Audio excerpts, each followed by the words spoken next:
right, good evening, good evening, good evening, good evening. It is your host, Brian Forbes, and this, ladies and gentlemen, is the Black Factor. And we are going to talk about some hot topics tonight. I normally don't do stuff like celebrity gossip and that kind of thing, even though this is not necessarily going to be celebrity gossip. We are going to discuss what I hold true, hold dear, I should say, and that being accountability. And we're going to talk about three particular very hot topics and subjects that are in the news, maybe four, and all of them are going to revolve around accountability because I think that's something that we are sorely missing these days, unfortunately. And then somebody's got to get a handle on this thing. And so we're going to talk about it tonight. So y'all get ready, strap yourselves in, and we're going to get this party started.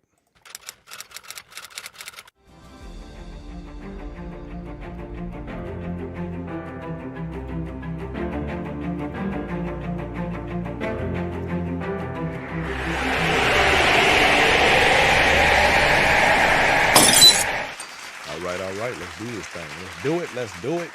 So, right quick before we get started, of course, y'all know, I want to always let you know, make sure that you subscribe to the YouTube channel, Twitch, Twitter, Periscope, Instagram, YouTube, and others.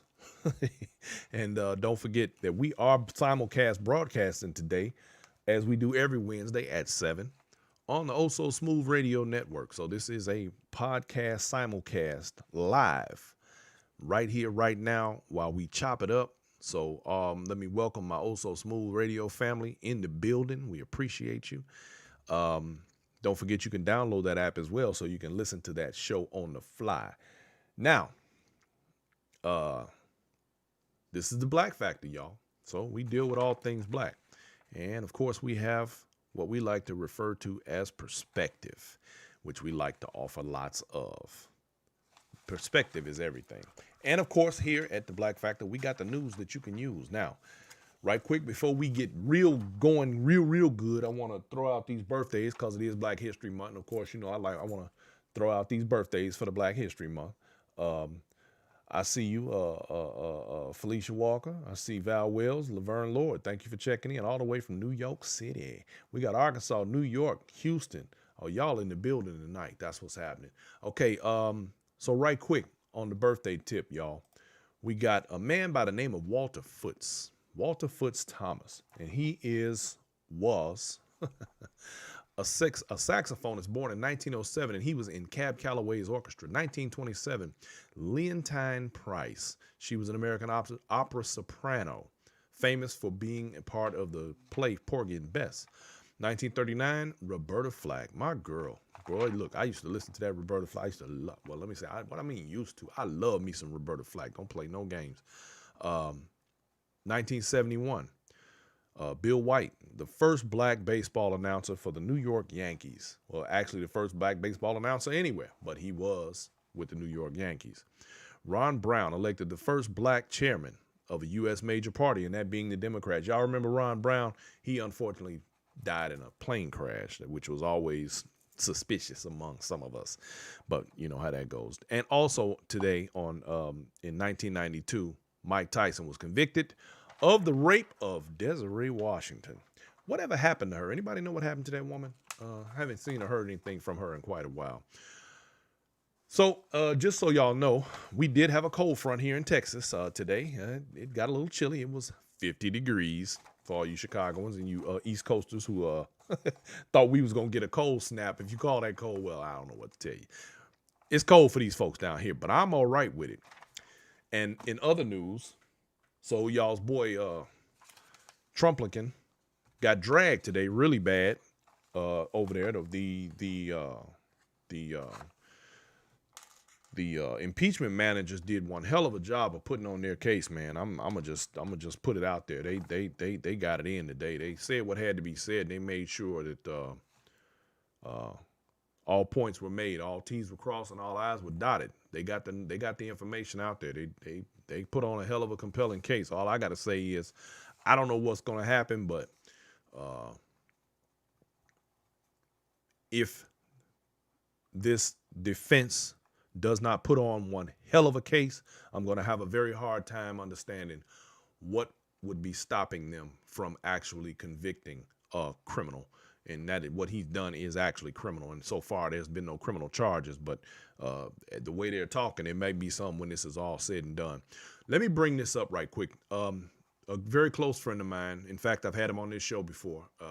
Mr. Kevin Williams, Kevin Wack, as many of you know him, the artist Williams. Well, his son, Sammy, my man Sammy, Samuel Williams. I'm so proud of this kid. Now, he did a hell of a thing, and I'm looking forward to his success. Sammy approached Kevin and his wife, his mother, his parents, who, of course, fully support entrepreneurship, as we do around here. Y'all know how we are about entrepreneurship. We believe in it.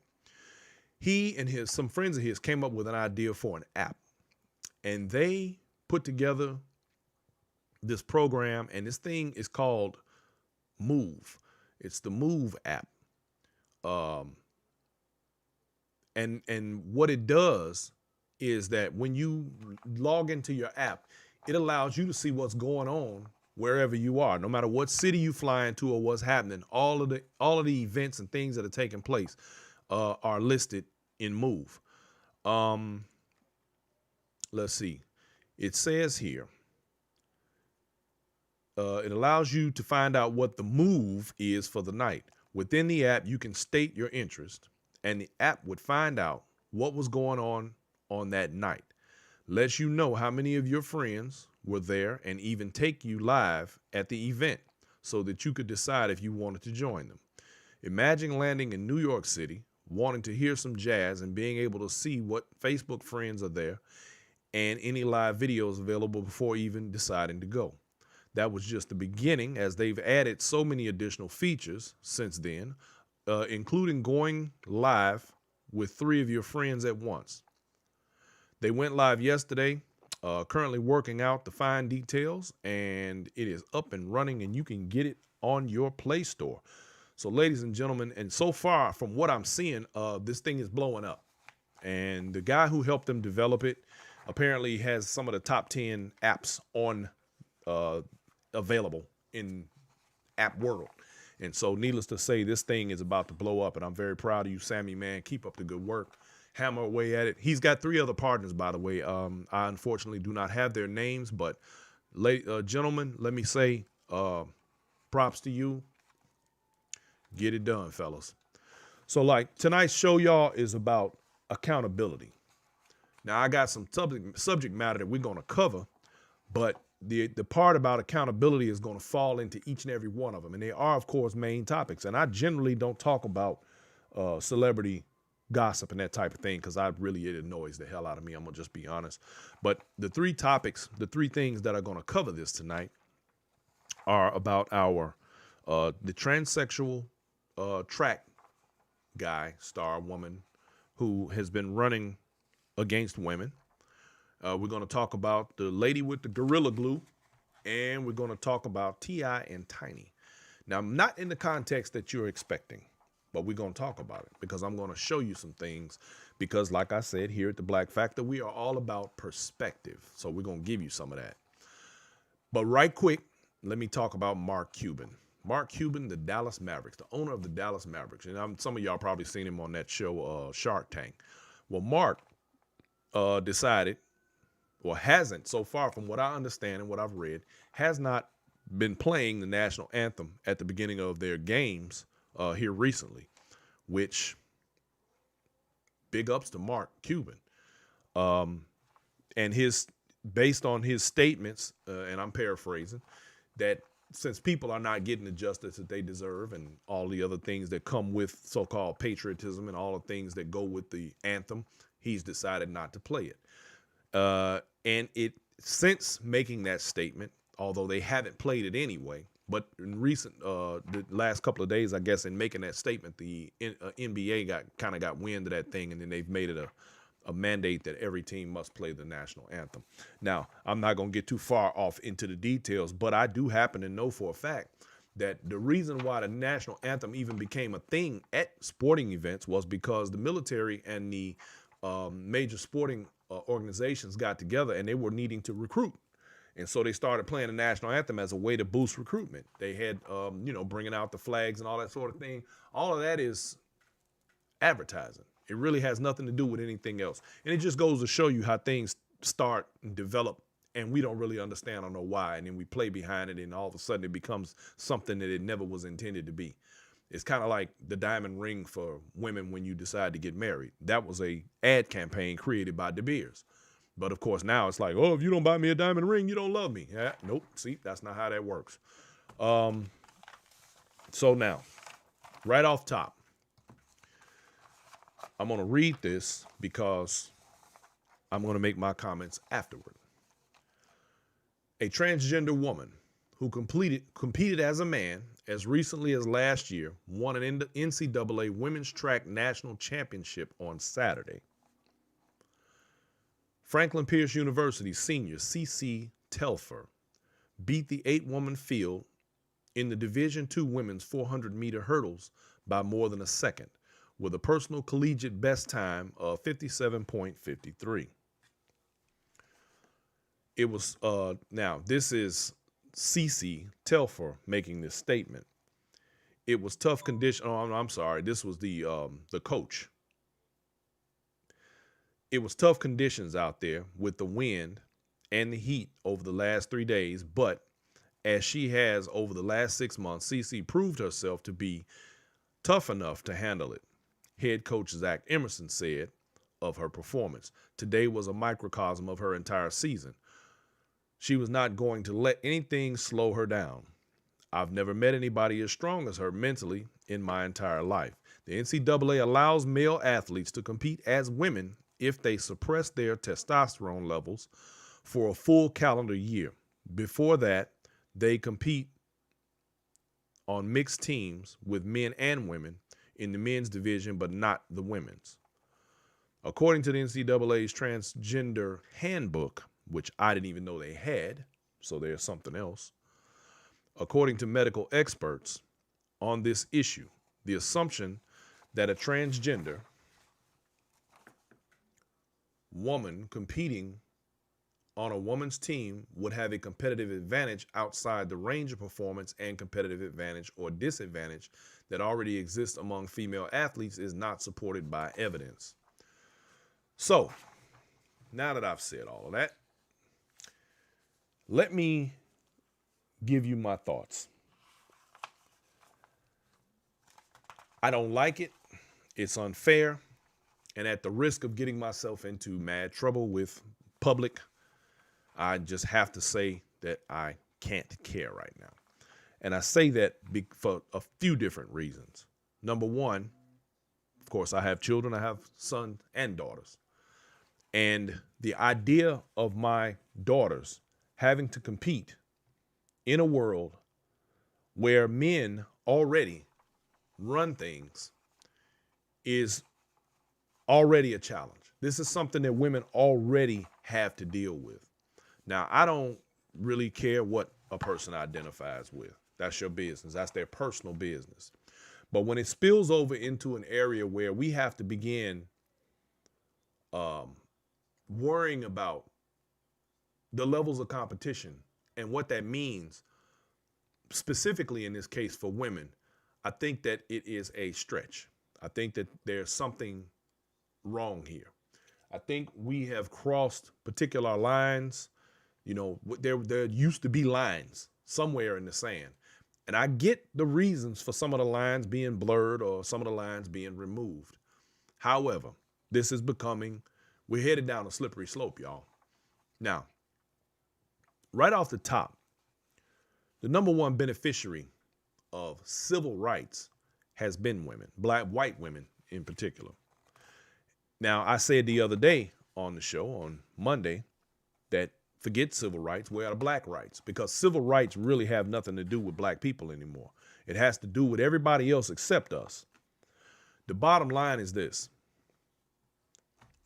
While it's already obvious, I don't care what kind of hormones they take or what kind of testosterone suppressions they use, that's still a man. Men, by and large, outward strength is almost always, greater than that of a female. Women's internal strength is by and large usually greater than a male's. That's the way we were built. We have two different electrical systems. I only know this because of my study of martial arts and the things that I dealt with in that area. I know a few things about that. Now, here's the problem. We already are in a patriarchal society where men have ruled and ran things for a very long time. Up into the 70s, when things began to change and women began to benefit from the rights due them as human beings to be in the workforce, and they still don't get paid equally according to studies where men are paid more for the same job. Women still don't have socially they're not viewed the way that they should be. So now here comes a man dressed like a woman, feeling like a woman, behaving like a woman, wanting to be a woman because they say that's the way they feel, and that is perfectly fine and respectable. But now all of a sudden women have to go back to competing with men, but not only with men, but men who claim to be women. So now what does that show you? That shows you that at some point, do you see how easy it will be to squeeze women out of the workforce, out of sports, out of so many things that women have fought for decades to become a part of? Now, it's not to say they're going to take anything from women, but it is to say that they will easily replace some of the things that women should be entitled to and still be men. Just because you call yourself something, it doesn't necessarily make it true. Now, that may be arguable with most. You can argue with me if you want to. That's fine. I'm here for the smoke. But the fact is this. I can go around, and y'all have heard me say on this show before, when you fill out an application, fill it out as Caucasian, fill it out as white. Somebody going to tell you can't identify as white? No. So if it's anything close to ridiculous about applying or identifying as a woman, then guess what? I can identify as a white male. Now, why would I do that? Not because I'm ashamed of being black, but because I want the same benefits. If you've never seen my face, give me what you give white folks. I want my cut. So if I fill out an application for credit for my business or anything else, because the fact of the matter is it shouldn't even be on the application. What difference does it make if I'm white, blue, or purple? Why does that matter? See, if it wasn't an issue, it shouldn't even be on the application. So, same being true, people identify, men walk around identify as women. Okay, I can identify as a white boy. I want the same thing he get. See what I'm saying? Now,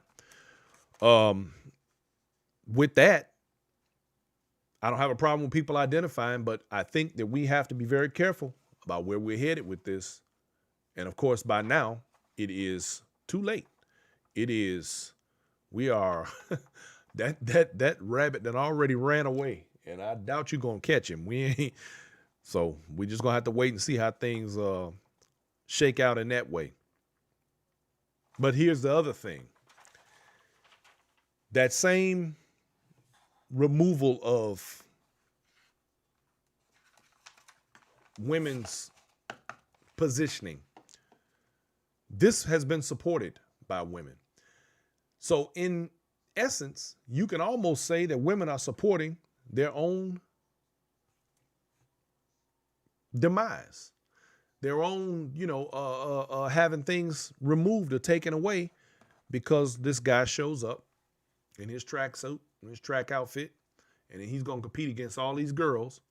He's got more stamina, more durability, more outward strength for the most part. Not saying completely all the time, but there's going to be very few women who are going to actually beat this guy. And I think it's unfair. And I personally think it's a problem, and it's something that needs to be addressed. I got a problem with it. Not because he wants to be a woman, but because I don't believe he has any business competing against women as a woman. I don't know. Slippery am slope. Anyway, let's talk about y'all's girl and the Gorilla Glue. Now, check this out. I talked about this transgender because to some degree, there is a level of accountability due in regard to what he is doing. Who's going to be held accountable for what he's on, right? Okay. Well, here's an interesting thing. This young lady right here, this is Tessica Brown. And judging by her accent, which I have heard, she is probably from New Orleans or in definitely deep Louisiana somewhere. Anyway, here's another fun fact. Jessica is 40 years old. Now, she went on TikTok and on Instagram with a video, and she was explaining that she had grabbed a bottle of Gorilla Glue spray adhesive, I might add, and that's when she ran out of her regular product. Okay. All of this so that she could slick her hair back and put on her ponytail. All right. Well, y'all, you know what? I'm laughing, but I'm not laughing because, to be perfectly honest with you, it ain't funny. Now, she mistaked the Gorilla Glue for a product that is called Got to Be Glued. Okay? That's the name of the product. Now I'm gonna try to tie this together. Now I'm not gonna try, I'm gonna tie it together. Now, her hair literally was stuck to her scalp. Okay? On the video, which I don't have it queued up, but you can find it because it's all over the internet if you haven't already seen it. She literally takes her fingers and taps the top of her head, and it sounds like a helmet. Why? Because it's glue, and it's glued to her head. Her hair literally was stuck to her scalp like a helmet. Ladies and gentlemen, this is a heavy-duty polyurethane adhesive. Now, I don't know if you know what polyurethane is. They put that on floors, among other things. This is a very universal type product in that regard, polyurethane. Now, I've used Gorilla Glue, and baby, let me tell you something. If she got that on her head, ooh-wee, which she does have it on her head, and the slick back style that she's wearing right now, she's had now for over a month because it is stuck to her scalp. Now, she did all of this to lay down her edges, which many black women do. And of course, many black women also get upset when the edges come up. You know, you don't want your edges raising up, right? Doesn't take much to make them raise up. And so even when she rubbed her hands on it, it gave her an unpleasant reminder of that what she had done was a huge mistake. Now, judging by the video and what the statements that I've seen, this was not a mistake. Well, it was a mistake, but it wasn't a oops, I made a mistake. You know how you could say, oops, I grabbed the wrong can. No, she did this on purpose. Now, my question becomes, did she do this because if you look at the two cans there side by side, they're similar in size. One is yellow, one is orange. But could she have thought that maybe because one said got to be glued and the other one say glue, did it make her think that it would be okay?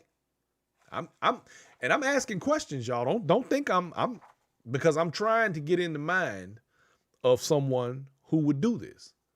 I'm trying to understand. And this is where it becomes not funny. Because you got to remember, we're still talking about a 40-year-old woman. Not 14, not even 24. 40. And she did this. Not by accident, but because she wanted her hair slicked so bad, she grabbed the first thing that she could find. Now, here's the other question. If you grab the first thing you could find, you had to have read something on that can that would make you think that this was not a bad idea. Because what would stop you from grabbing a can of glass cleaner or disinfectant or something like that by accident? Nope, you had to have looked at that can and said, Gorilla Glue. Let me try this. This is not a mistake. Got to be glued, blasting freeze spray. That's what she's been using. And she figured somehow, some way, that Gorilla Glue was the next best thing. Now, this is an industrial adhesive, y'all. Listen, this is hardware stuff. You got to go to Home Depot. You got to go to the hardware aisle at Walmart to buy this. Now, maybe it was under the sink in the bathroom. I'm still trying to put my finger on how. How does this happen? Well, I'm not sure. Anyway, as it turns out, because I was really doing my homework on this thing, just looking around to see what I could see. And I found this. Mocha de Gorilla. And it is another type of gel, hair gel of some sort. Kind of looks similar to the other one. But I guess that's neither here nor there. Anyway, my question becomes, did she not read the warning labels? Did she not see on there where it specifically says, do not get in your hair? Get in your eyes or on your skin, and it could potentially cause respiratory problems and some other stuff because getting on your skin could pose a major problem. I've had this stuff on my skin. I've had Gorilla Glue on my skin before. And let me tell you, you don't just wash it off. It is hard as hell to get off. And when you do, it still leaves a mark. It still leaves a little spot that looks like dirt. And it takes days for it to wear off. But here's where I'm really tripping. Because I'm asking, did she read the labels? Then I have to ask myself, well, hell, can she read it all? And I'm not being funny. Y'all know I take these kind of things very seriously on this show. I talk about the mental illness and other things on this show and the reasons why people do the stuff they do. And we really have to ask ourselves, what's going on here? What would make you think that putting an industrial polyurethane adhesive in your hair on, I don't know. I'm at a loss. But you'd be surprised at how many people actually can't read or process information. Sort of a cognitive dissonance, almost. But here's the other thing, and this was her very first mistake. And that was believing that her hair was supposed to be this way in the first place. My sisters, we talked about this on last show, as a matter of fact, interestingly enough, where we talked about Black women and Black people in general trying to be something that we are not. And I don't mean that in the obvious way. I mean, for example, there's nothing wrong with our hair in its natural state. Look at me. Look at my hair. There's nothing wrong with this. And anybody who's offended, guess what? That's your business, because this is the way God made me and this is the way I grow. And I don't have a problem with it. And if you do not love yourself, don't expect others to love you. And unfortunately, My sister has gone out here and put this stuff in her hair, and now she has bigger problems. She went to a hospital emergency room and they weren't able to help her. And apparently she and her sister attempted to apply acetone to her head and it burned. But the hospital didn't want to deal with it because they didn't want to deal with the liability. The Gorilla Glue Company has stated that they feel bad for her, but it is clearly stated on their packaging that this is not meant for basically human consumption. It's a shame that they have to now defend themselves. And here's where we're going on the accountability side from her next action, which is said to be her potential to file a lawsuit against Gorilla Glue. Now, off the top, the Gorilla Glue can't buy this kind of publicity. This is great for them business-wise. They should just make a deal with her and go ahead and make a commercial to prove how good their product works. I would just go on and cut a deal with her. Anyway, they are, y'all remember the Popeyes chicken sandwich? Popeyes couldn't buy that kind of publicity. This is kind of the same thing. And I think the Gorilla Glue Company is going to benefit greatly from this. Not because it's a hair care product, but because it is going to, I guess, show, I don't know what it's going to show. Y'all don't pay me no attention.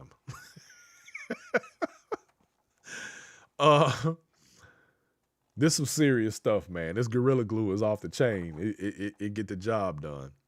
The funny thing is she can't even shave her head because you can't get a razor under there. Of course, she doesn't want to shave her hair off anyway. A Beverly Hills plastic surgeon, Dr. Michael K. Obing, has stepped up and offered to deglue her hair for free. A spokesperson told the news Obing intends to put together his own concoction to dissolve the stubborn adhesive, building on his background in chemistry. Well, the only thing I'm going to say about that is good luck. And actually, this is actually a good thing for the doctor because if he can make that stuff come loose, imagine what kind of a product that he could put out that would be something that would remove adhesive from stuff. He can make $1 million off of this. So Ms. Brown has already raised about $14,500 through GoFundMe, which is nearly about 10 times more than what she set out, which was $1,500. But the man is doing the normally $12,000 to $13,000 procedure for free. The focus here falls back on black hair. And that is one that is usually dictated by white versions of social norms. And that being that it is necessary for a black woman to have her hair slicked back on her head, which we all know is nonsense. It politicizes natural hairstyles, which that's something that's been done for a very long time. And like my man, doggone it, I can't think his name, the comedian. He said, when your hair is straight, white people are relaxed. When your hair is nappy, white folks ain't happy. It ain't up to them. And we've talked before on this show, and I will continue to repeat, stop looking for validation in the wrong places, because that is what that is. That is an attempt at validation from folks who have no interest in you, who you are, where you came from, or where you're going. So that has to stop. We have to be acceptable to us, not to everyone else. This is a sort of a mindset that black folks, we've internalized this for a very long time. Now, the thing is this. Accountability. Why does this woman think that Gorilla Glue should be accountable for her poor choices? What makes Gorilla Glue responsible for her grabbing a can of their product reserved for hardware applications and put it in her head when clearly it says on the can what not to do with it. I think that if she does file a case, it will be flimsy at best. Gorilla Glue may just settle out of court just to get her away from them, have a good laugh about it. I'm sure they're not losing any money. But again, this falls back to, when does she take responsibility for that move? When does she take accountability for making the mistake? Yeah, she can get on Facebook and Twitter and Tumblr and whatever other platforms, TikTok that she was on, and say, look, y'all, I messed up. Okay. Then there's always that little question in the back of your mind. Was this some sort of publicity stunt? Was this a dare? Was this an attempt to ultimately sue a company and get paid from it? I personally don't believe that she thought that far into it. That's my thinking. However, you never can tell. And at the end of the day, why do we have a problem with fuzzy edges and the tight little coils that our hair rolls up into? We're going to have to fix that, y'all. That belong, them black folks features. Our thick and full lips, our wide noses, our kinky hair, our many, many, many colors of the rainbow, skin, and all of the other so-called identifiers that make us who we are. It's time for us to embrace that, not all this other stuff. So Gorilla Glue expressed its condolences to her hair follicles, obviously, and noted that her hair is one of the areas most decidedly not recommended for application. The spray adhesive states on the warning label to not get in eyes or on skin or on clothing. And I have had it on my clothes too. Let me tell you, it ain't coming out. But now, if that wasn't bad enough, y'all know this could get worse, right? Y'all do realize it could get worse. If that wasn't bad enough, apparently some other young lady has taken Gorilla Tape. You know, Gorilla Glue has a lot of products, y'all. They got a lot of products. Now, this is an alleged thing. I don't know if this actually happened or not. I just heard about this, and I haven't had the chance to do the homework, and it hasn't gone completely viral as yet. However, apparently, some other young lady used Gorilla Tape. They make a tape as well. Gorilla makes a lot of adhesive products. She took Gorilla Tape and attempted to give herself a wax. Burn? Huh? All right, hold on. I'll put more water.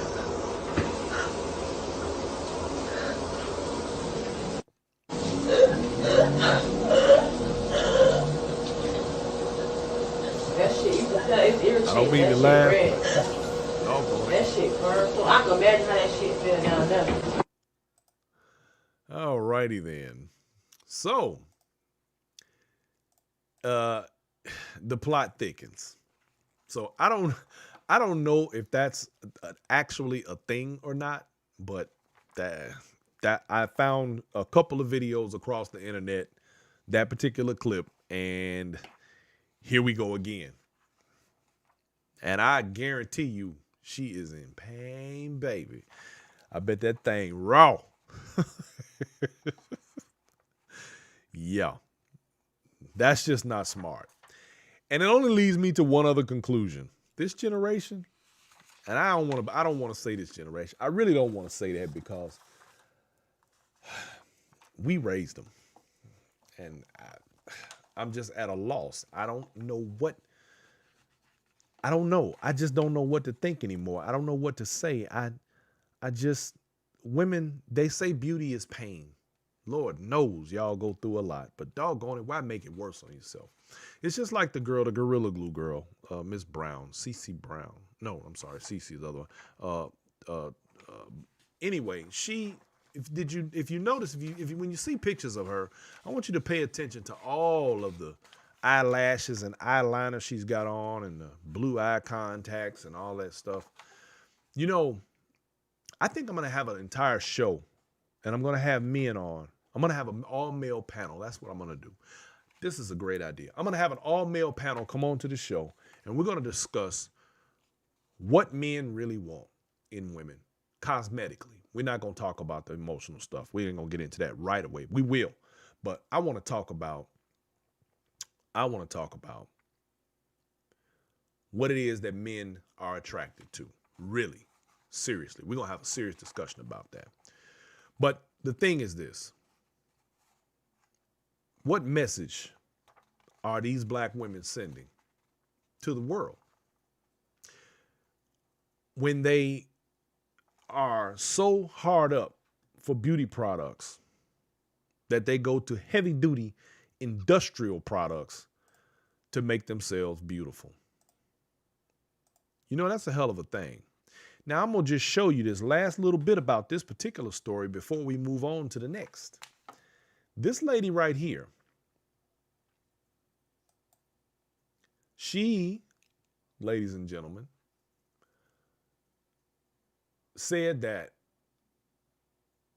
apparently this woman saw a bottle and it looked like she wanted to look like Michelle Obama because she saw her picture on the front of it and sprayed that stuff in her hair.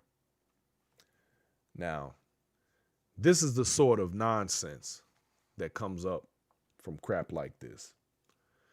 And I'm not even going to make any comments about this individual because her picture speaks for itself. Anyway, we ain't going to get into all of that. But, so this is, again, not, in my best opinion, it is not a funny. It's not funny. It is, but it ain't. Because for me, it is a tragedy that we are dealing with things of this nature in our community. And it's something that we absolutely are going to have to get past. So I want to move on to my next issue, if you will. And that being my man T.I. and his wife Tiny. Now, apparently, in recent days, MTV has announced that they are now suspending production of the T.I. and Tiny show, which was a family hustle show, and I think it's had a couple other titles since then. Why? Because apparently they have been accused of some sort of sexual misconduct. Now, I did see a video of T.I. addressing this topic the other day, and I didn't give it much thought, but I have now. So there's a woman who has accused them of abusing her sexually. And she says that they traffic in women and the drugs and some other stuff. She's accused the couple of running some sort of a sex trafficking ring. The woman, I'm just going to use her first name, Sabrina, has led the charge of accusations. And now there are other women who have been sort of coming out of the woodwork. And they say they've also been involved on some level with T.I. and Tiny. And they are saying things like this. Let me read it to you. This woman addresses Sabrina. These are all, I have several screenshots that apparently came from either text messages or some other social media platform. And the woman states, "Please be careful. You aren't lying about that man or Tiny. I know because my friend used to strip and fly there from time to time. T.I. and Tiny were her regulars." Okay, let's put a bookmark right there. Let's put a check. They were her regulars. "One day, I went to their house and he wouldn't let me in unless I took an X pill. Put another bookmark right there. So he gave my friend and I a pill and a soda. We spit it back in the sodas and pretended to take them. We all had sex, but Tiny invited, and this is redacted, it's blacked out, Rapper over and a couple of other celebrities. He paid us, put a bookmark right there, $3,000 each, and I never went back. He becomes a different person during sex, and Tiny is the leader. It's weird. Now, let me just check back on these bookmarks right quick. T.I. and Tiny were her regulars. This was her friend. So if they were regulars, does this not mean that a person comes back often? Regularly? Okay. Now let's remember now, they're supposed to be accused of abusing, sexual abuse. But one day, she says, I went there and was told that you couldn't come in unless you take an X pill. Which means right there, you have the opportunity to do what? Say no. Go. Goodbye. Have a nice day. Okay. Melanie DeBro says this sounds like some Bill Cosby mess. Nah, the difference here is these people were told what they were going to be doing and what they were in for. This was not a slip them a Mickey move. This was, you could take this and stay, or you can put it down and go. You have the option to leave now. But if you're in here, you're going to be high like the rest of us. But you can leave anytime. Nope. There's a difference right there. Now, they then didn't take them anyway. Okay, cool. No problem. He didn't know. Nobody was none the wiser. No big deal. But you still stayed. And then, before it was all said and done, you and your friend both received $3,000. That's called hoeing. You don't get to you don't get to complain after you've been paid $3,000 to have sex. I'm sorry. Forgive me. That's over my head. All right. But we never went back because it was weird. No, what's weird is the fact that you have anything to say at all after you were given an option and then got paid. Really? All right. So the next one, let's see. See, this is BS. Now, this one says the same thing happened with me 10 years ago when I was dancing at Follies. It's so crazy to hear all these similar stories. This was the same pattern that happened to me. I want to stay anonymous as well. You are so brave for this. They drugged my friend that night too, but I don't know if she wants to be involved. Drugged her too. Okay. You're given an option, but you've been drugged. In 2016, during CIAA in Charlotte, I went to their suite at the Ritz, and they locked everyone's phones up. I don't see nothing unusual about that. And guess what? You didn't have to stay. You didn't have to have your phone locked up. You could have left. Okay. I went to their suite at the Ritz and they locked everyone's phone up, passed around Molly, Coke, and said the only people who could stay had to take their pants off. Again, the only people who could stay. You don't want to take your pants off? Guess what? There's the door. Accountability. Okay. I was so lucky, she was lucky, because her homeboy, Troy, was there. And that's part of Tip's entourage. She was lucky because her homeboy was there. I'm sorry. You didn't find it, you thought you were lucky because you didn't get up and leave and walk out because you thought things were so out of pocket? Accountability. Okay. And he pulled me into another room to smoke and told Tip like she good, meaning don't bother her. I watched him drag girls back and forth from the bedroom to the bathroom to the living room. One girl was crying because she wanted to leave, but they refused to give her her phone to call an Uber. At one point, he came out of the room and asked his security to come pick this bitch up off the bed because the girl was too fucked up to even walk.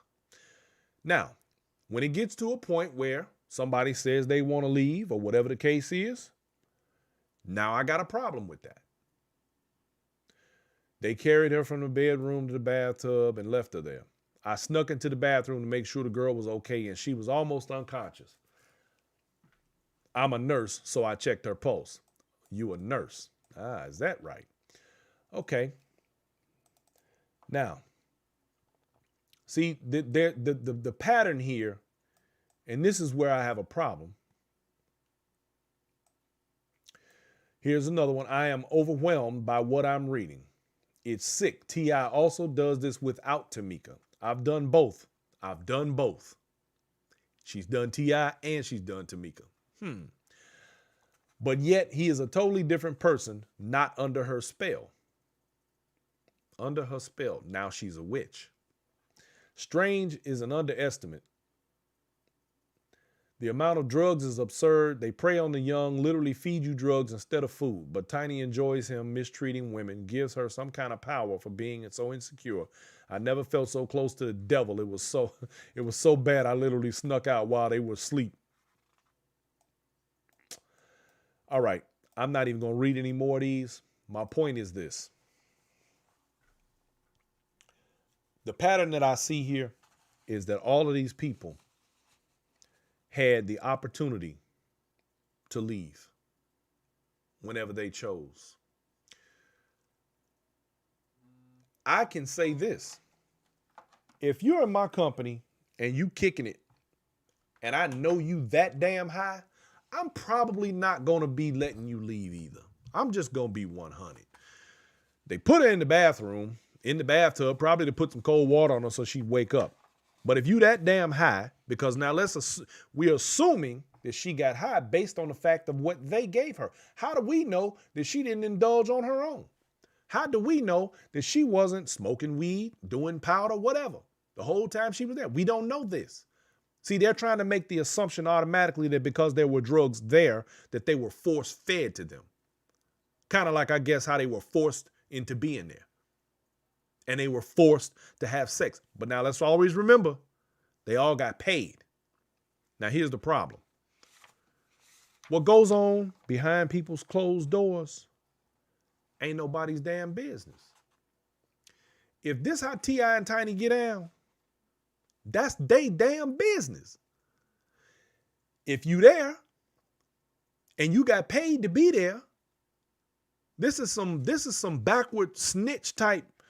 You gonna run around. That reminds me of that. What was that girl? Stephens or whatever her name was. The head doctor, Miss, the one who always was going around doing her thing, and then she turns around and writes a tell-all book to try and throw everybody under the bus after she came out of the whole situation broke. Superhead, that was what they called her. Now all of a sudden you want to talk about it because you didn't get what you wanted out of the deal. See, I got a problem with that. You don't get to just show up one day because you didn't get what you wanted out of all of this, and now all of a sudden you mad. Now you want to tell everything and you want to try to make them the villains. But see, here's what even makes it even worse. Now, let me be clear about something. I don't even listen to T.I.'s music. I may have heard one or two songs that he's put out. I'm not a T.I. fan. I have met Tiny on multiple occasions. And let me tell you something. Tiny has got to be one of the sweetest people I ever met in my life. I mean, like, I know they say, people put on one way or the other, but she don't put on. All right. Tiny is not, I'm talking about just a beautiful person, like a great spirit. But that ain't got nothing to do with what we talking about today. I'm just putting that out there. I'm going to say this. Whatever they do, however they get down, there's people out here with all kinds of proclivities and all kinds of things that they do in their bedroom that the world will never know. Because guess what? It ain't nobody's business. Now, if these people came there, cool. That's what they chose to do. They didn't make nobody do none of this. Now, if you're going to start trying to put that whole, they got groomed. Boy, stop. Who groomed them to be in the strip club? On a pole. Did they groom them for that? I'm sorry. This dog ain't gonna hunt, y'all. And again, I don't listen to their music. I don't even, I've watched their show a couple of times, but I'm not in any way a fan like that. But this story deserves attention because it goes back to what this entire show is about. Accountability. When do they take account for their part in this? They couldn't be doing this unless you volunteered to be there and participate in it with them and take home the bag when you got done. But now, all of a sudden, it's something wrong. Boy, if y'all don't stop it. Now, this is the same sort of thing that they say Bill Cosby got caught up in. The only difference to me is that there were occasions where supposedly these women were given drugs without their knowledge. Now, for those of them who were given drugs in their knowledge, well, that's a whole different ball game. But here, these women were fully aware of what was about to go down. They was getting ready to have sex. Let me take a quick break. Ladies and gentlemen who have joined me from the Oh So Smooth radio broadcast, I want you all to have yourselves a wonderful week. I thank you for tuning in, and it's about time for me to tune off on the Oh So Smooth radio broadcast. You can follow us back on Facebook, Twitter, Twitch, YouTube, or Instagram. Have yourselves a wonderful evening. And we gonna continue, y'all. So, the deal is, like Bill Cosby, there are some similarities, but these people are dealing with something where everybody there's no secrets here. Everybody is fully aware of what's getting ready to take place. They know they getting ready to have sex. They know they gonna get paid. They know that my man and his woman like the drugs, if that's even the truth. Because we don't even know if that part is true, which is going to bring me into my next point. This is, to me, a lot of people have jumped on the R. Kelly bash bandwagon, but I'm going to be 100 with you. I am still on the fence when it comes even to him. Everything that people have said about him are based on some things that happened over 2 decades ago. The stuff that people are accusing him of now, every last one of these women that has supposedly come forward to accuse him of sexual abuse, same scenario that we're talking about right now, were all adult women, women of consenting age. Yes, they may have been younger. And yes, we know that the younger minds are more pliable. But let's keep it 100. They're still grown. It is assumed that when you turn 18, you have enough of a mental capacity by which to think for yourself. At the age of consent, the age of what they call majority, is where you are. That means that the law says that you are now responsible for yourself. If that man didn't do anything to you against your will, I'm sorry. You complaining about what? How many women do we know? Do you and me, you in the audience, me, know who have been with men that wasn't worth 2 dead flies from last summer that have done way worse, but ain't nobody charging them and locking them up because them women decided to stay? How many times do we know of women whose men are peeling their head every day? And you can call the police if you want to, And you can complain if you want to about what that woman is going through. But guess what she going to do as soon as he get out of lockup? She going right back to him. There's no difference in that. Now, it's wrong. And it's way more wrong than what, to me, T.I. and Tiny are being accused of. And in fact, I'll be very interested to see. See, this is what we're witnessing right now with T.I. and Tiny is a pile-on. Same thing you just witnessed with R. Kelly. It was a pile-on. Same thing you witnessed with Bill Cosby. It was a pile-on. When somebody started thinking the checkbook getting ready to get opened up, everybody and their mama show up. Oh, man, let me get my check. Yeah, I slept with him a while ago, but shoot, let me go on and say something so I can, they cutting checks. Hell, let me get me one too. It was all consensual, but so what? No, they abused me too. Yeah, they gave me drugs. Really? They gave you drugs that you willingly took, but it's their fault though. No, accountability. Somewhere in there, you have to take account for your part in anything that takes place when you are above the age of consent and you then consent. Non-consensual would have meant you would have walked out of the door and not participated in that nonsense. So now all of a sudden, T.I. and Tiny are supposed to be toxic. Well, my other question is, where's all the police reports? Where are all of the women who got abused police reports? You trying to tell me not one of them went to the police? Not one of them said a word to nobody until now? I'm sorry, y'all.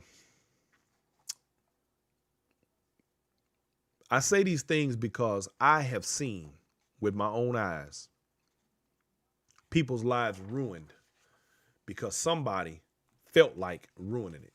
Because somebody decided that they were going to jump up one day and accuse somebody of something that never happened. I've had it happen to me. I've been accused of things that never took place. So I know what an angry woman is capable of. I know what a woman who don't get her way is capable of. And here's the problem. Any woman who is attacked, genuinely abused, and that's only if she decides to walk away from it. Any woman who is put in a position of having to defend herself against someone that she's with deserves to be heard, and she deserves to get justice. But women who put themselves in consensual situations and then turn around after the fact and try and claim that they've been abused, you don't get to do revisionist history. But the sad part is a lot of people do it. And it's what makes it even worse is that when these things get said, the people who get affected by these words often don't recover from them. They spend the rest of their lives or careers having to defend themselves against rumor and innuendo. And that's very unfair. You got to live the rest of your life with an asterisk next to your name. And then that brings me to this next point. As if black men are not criminalized enough by the system in which we live. All because we already got a target on our back, and all it takes is a black woman to say, any woman for that matter, oh, he did this to me. Now all of a sudden, rather than the burden of proof be on her that you actually did anything to her, you now have to prove that you didn't. And I'm speaking as a black man right now. I'm speaking as a person who we all have to make sure that we do all the right things. Dennis McCullum says, sign a pre-screw contract. I agree with that. We need something like that. Mr. Greenwood is in the building. Very nice to see you, sir. We already got a problem with black men and black skin being criminalized. We don't need it to come from our own people, especially when it's a lie. Now, I'm not saying that these women in T.I. and Tiny's case are lying because I don't know the facts, but based on what they're saying, it sounds like a bunch of BS to me. These are by their own words, not by something somebody made up. This is what they said. I remember several years ago, when my kids were small, my wife said, let's open up a daycare. And I told her no. Why did I tell her no? I told her no because as a black man, I would never align myself to be placed in a position where I could be accused of anything and any wrongdoing. This is something that I've had in me for a very long time. What do I mean by that?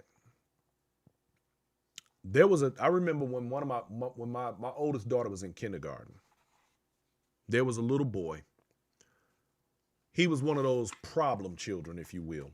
But I was so busy and involved in the school all the time that whenever the classes would have a field trip or something like that, they would call me and say, Mr. Forbes, could we get you to help us and chaperone this field trip?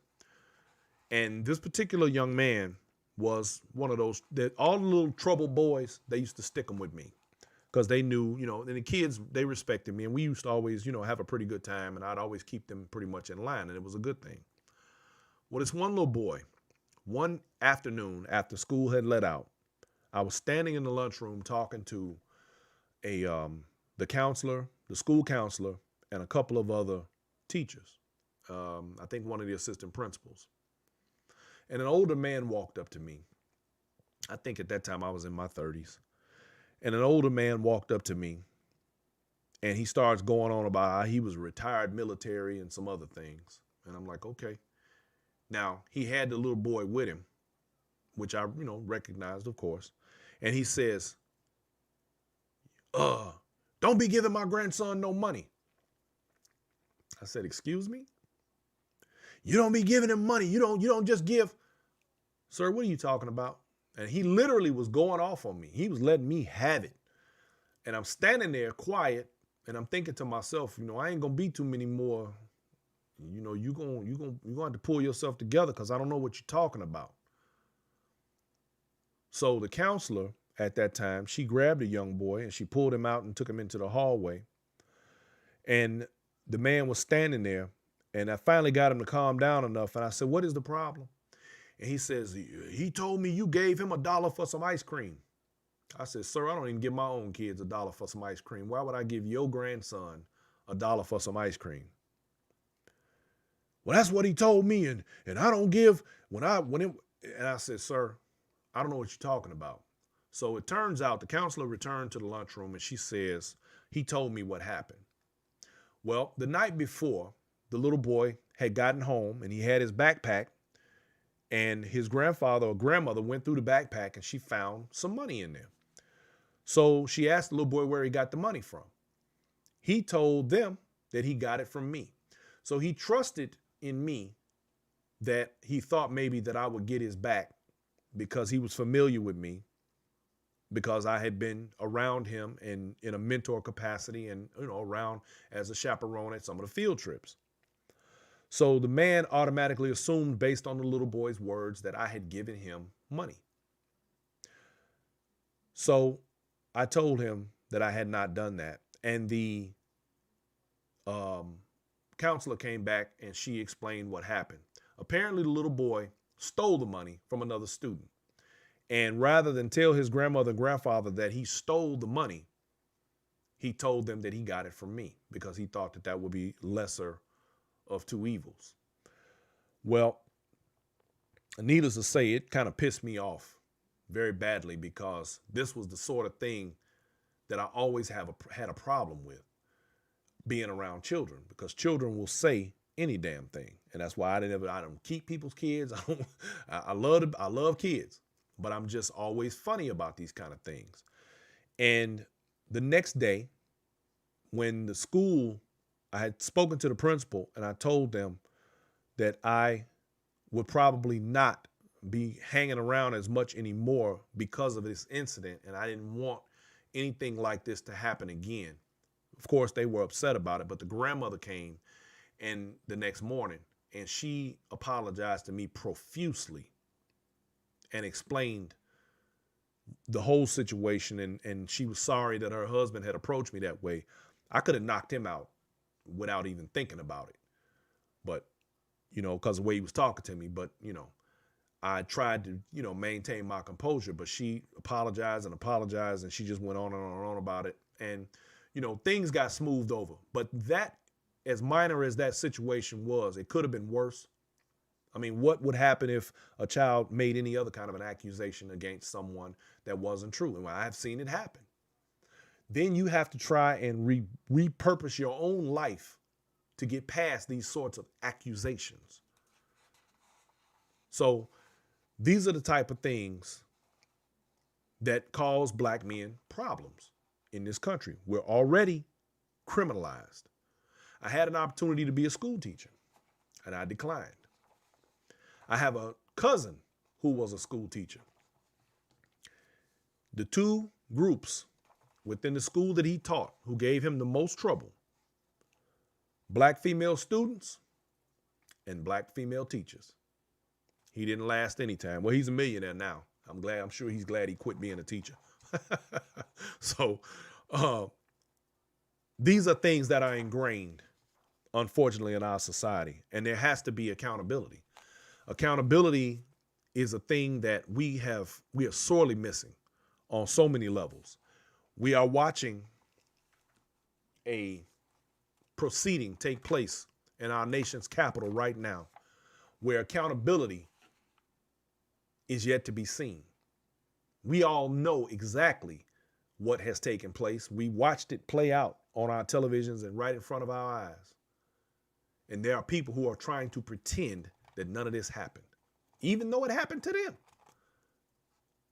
Without accountability, where are we all headed? This is a slippery slope. This is a hell of a rabbit hole we heading down. And at some point, something has to be accounted for. And people have to have personal accountability. Now, I was listening to Dr. Boyce Watkins today, and he was speaking about this T.I. and Tiny situation, and he brought up a point that I thought was really interesting, and I remember hearing this before.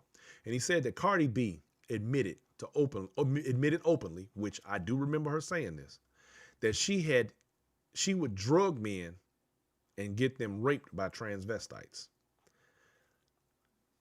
But what's interesting, nobody shut her career down.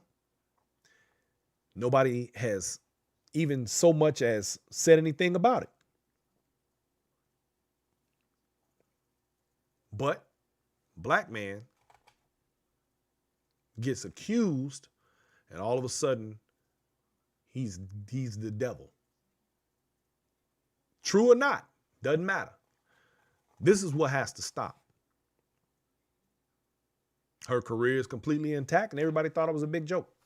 It was funny. Ha ha. Oh man, that's messed up. Yeah, you think? What goes on in those people's bedrooms, T.I. and Tiny, is their business. And those people who got paid to be there, personally, they need to shut up. And the funny part to me is that the reason they want to remain anonymous, I guess you do. First of all, you're a hoe. Let's start right there. You got paid to be there. Secondly, even if you tried to bring this thing to some sort of criminal charge, please understand that a good attorney is going to rip you apart. What any of them better hope for, if they decide to move forward with any kind of charge on this particular case, is they better hope that they don't get countersued, because a countersuit will destroy you if you're lying and you're wrong. Don't get it twisted. Victims deserve to be heard. But when liars weaponize a system because their feelings are hurt or because they're angry and they want to get back at somebody, then you diminish the availability of honesty and truth to those who deserve it. You hurt other people that should be heard when you tell those lies. The accusations should have some basis to them. Now, I don't know what they did or what they didn't do, but I will say this much. If it went on behind closed doors and it was between consensual people, well, no animals were harmed during those events. Hey, it is what it is.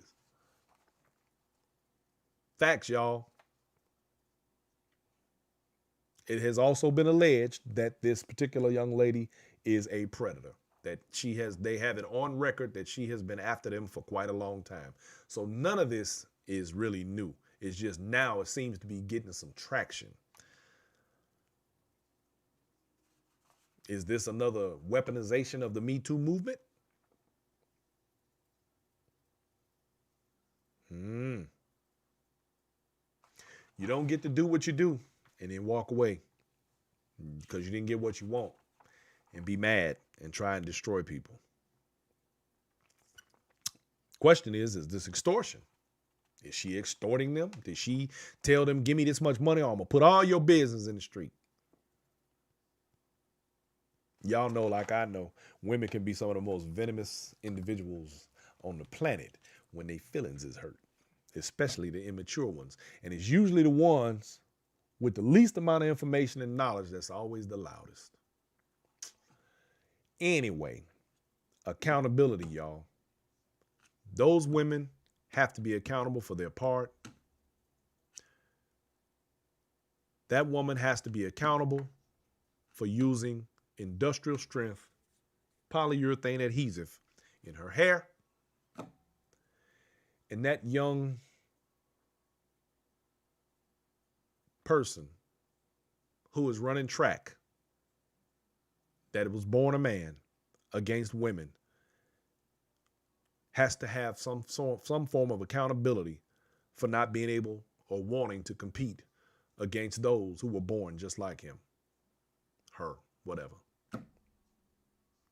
Accountability, y'all. Big ups to Mark Cuban for caring.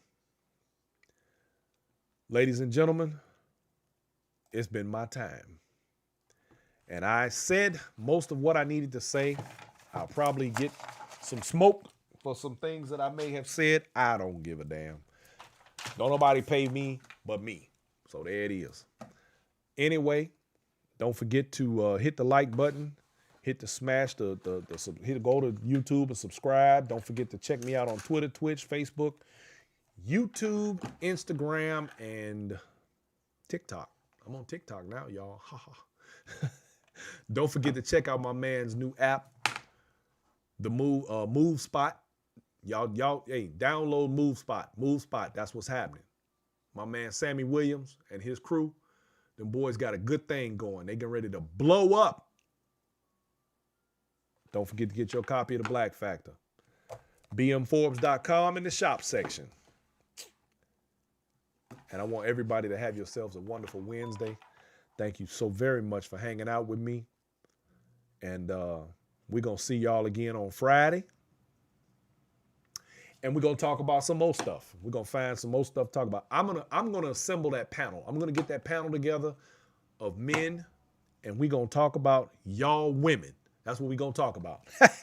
We're going to talk about what men really like physically.